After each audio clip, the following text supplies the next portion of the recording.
Welcome back to Newsmaker Live. I am Clinton Reynolds, and I want to thank you for staying with us for this program. Later on in the show, we'll be taking your telephone calls, so hang tight, stay close to your telephone so you can hit us up as soon as we open the lines to your calls. Right now, we have a young man who has a very inspiring story, and he has encapsulated that in one book, his autobiography, Hanging On To My Dreams. His name is Arnold Henry, and he's a St. Lucian. He's 27 years old. If you don't mind me giving your age, well, it's too late for that now. I've already done it. And he's just here to share with us what he has recounted from his childhood experience and also his first 23 years of his life. So, Arnold, welcome to Newsmaker Live. It's very good to have you here. Thanks for having me here today, this evening. Well, Arnold, I've heard a lot about this book. I've seen blurbs all over on the internet and everything talking about Arnold Henry and his autobiography, Hanging On To My Dreams. And the first question that came to my mind, what is a 23, 24, 5, 6, 7-year-old writing about so early in his life? Let's talk a little bit about your life. And it truly is an amazing story, talking about how you pursued your hoops dream, your basketball dreams from a very early age. So tell us a little about you. Where are you from? Where did you grow up? Well, I grew up in Bishop's Gap, which is part of Marcia. Grew up with my mom and my stepfather and their children. I had a younger brother and a younger sister. So yeah, basically, in my story, Hanging On To My Dreams, I spoke about, I touched on topics such as, financial struggles in the home, domestic violence in the home. I spoke about racism, when I made a transition from St. Lucia to America, and, trying to adjust to an American basketball system when I arrived in America, when I played there for 5 years. I want us to go into that, but I don't want us to jump so quickly, because that is the meat of what you discuss, your basketball career in the U.S. But it was very brave of you to kind of detail some of the events, domestic violence, touch on that issue in your book.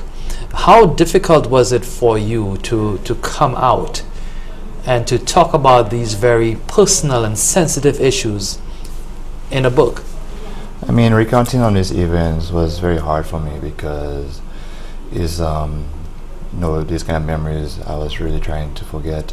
But it's very hard not to forget those kind of issues that I grew up with, because I believe that's what shaped me, these types of upbringings.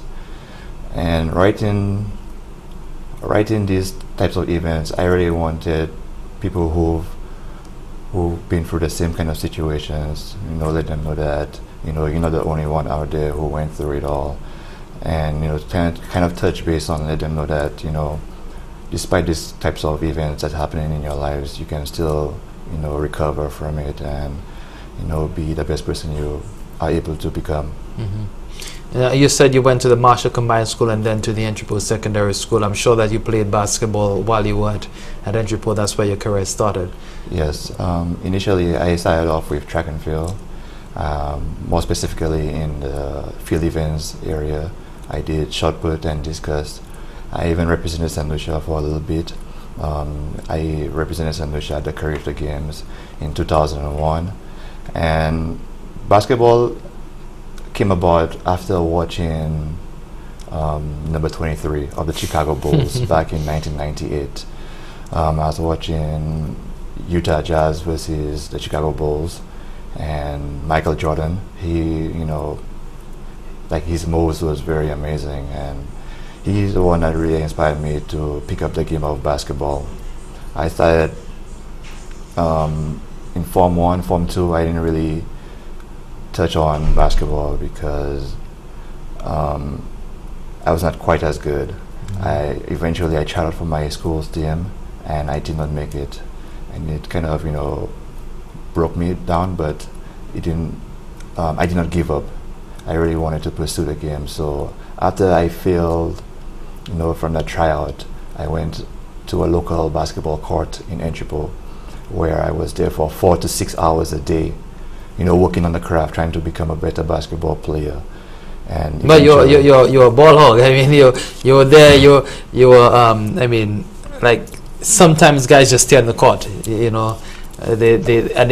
work, they practice. Because that's what they love. That's what they. Yeah, I really love the sport. I got some kind of a love for that sport. So I was there 4 to 6 hours just trying to work on my craft, trying to become a better basketball player, so that I could eventually make my school team.